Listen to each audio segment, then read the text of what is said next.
Hello everyone, आपकी हुनर आपकी पहचान से मैं किरण गुप्ता मोटिवेशनल स्पीकर फिर उपस्थित हूँ आप लोगों के बीच एक बहुत अच्छी प्यारी सी प्रेरणादायक मोटिवेशनल स्टोरी के साथ। तो दोस्तों, ये कहानी है एक डॉक्टर की, एक वैद्य की, जो बहुत ही दयालु रहते हैं और वो एक दिन में बस उतना ही पेशेंट से पैसा लेते हैं जितना उनके घर का खर्चा निकल जाए। तो दोस्तों, एक वैद्य जी रहते हैं जिनका ये टाइम टेबल होता है कि उनकी वाइफ हर सुबह उन्हें एक लिस्ट देती है सामान का, उनके घर का उसमें सामान का खर्चा लिखा रहता है और दोस्तों वो उस लिस्ट को ले जाते हैं, उसका खर्चा कैलकुलेट करते हैं और फिर वो उनके पास जो पेशेंट आता है वो उतने ही पेशेंट से पैसा लेते हैं जितने में उनका खर्चा निकल जाता है रोज का, और बाकी सारी पेशेंट को वो उसके बाद मुफ्त में इलाज करते हैं। तो यही उनका हर दिन का रूटीन था। वो बहुत दयालु थे और वो यही सोचते थे कि भगवान मेरा इंतज़ाम कर देगा कहीं से भी। तो दोस्तों, इसी तरह एक दिन वो गए, उनकी वाइफ ने एक लिस्ट उनको हाथ में दिया, उस लिस्ट में घर के खर्चे लिखे हुए थे। जिस दिन वो अपने चैम्बर पे जाते हैं, उनके पास कुछ पेशेंट आते हैं, उनका वो खर्चा निकल जाता है।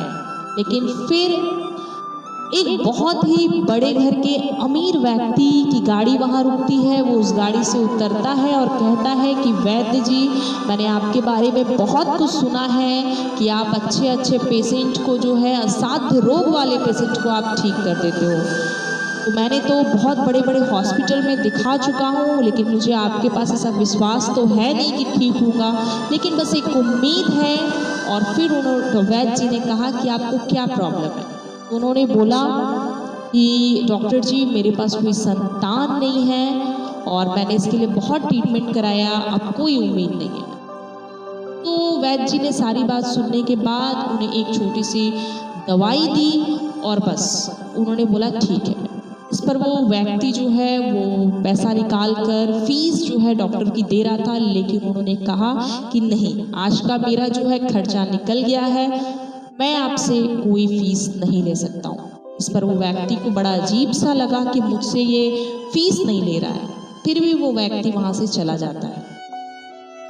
ऐसा करते करते दोस्तों उनका यही दिनचर्या था। बहुत साल गुजर गए। अब डॉक्टर जी की जो है बेटी भी बड़ी हो चुकी थी, अब उनकी भी शादी होने वाली थी। फिर हर दिन की तरह उनकी वाइफ ने लिस्ट बनाया। लिस्ट में जो है घरेलू सामान के साथ साथ पूरा शादी का खर्चा का भी लिस्ट लिखा हुआ था। वैद्य जी ने उस लिस्ट को देखा, खर्च जो है उनका बहुत ज़्यादा था और उन्हें लग रहा था कि पता नहीं अब ये इंतज़ाम कहाँ से होगा। लेकिन वो अपने चैम्बर पे गए, अपने पेशेंट को देखे, परंतु उनका खर्च उतने में नहीं निकल पा रहा था। तो इतने में ही वहाँ पर एक गाड़ी आकर रुकती है और वो गाड़ी आकर रुकती है और उसमें से एक व्यक्ति उतरता है और वो वही व्यक्ति रहता है जो निसंतान था।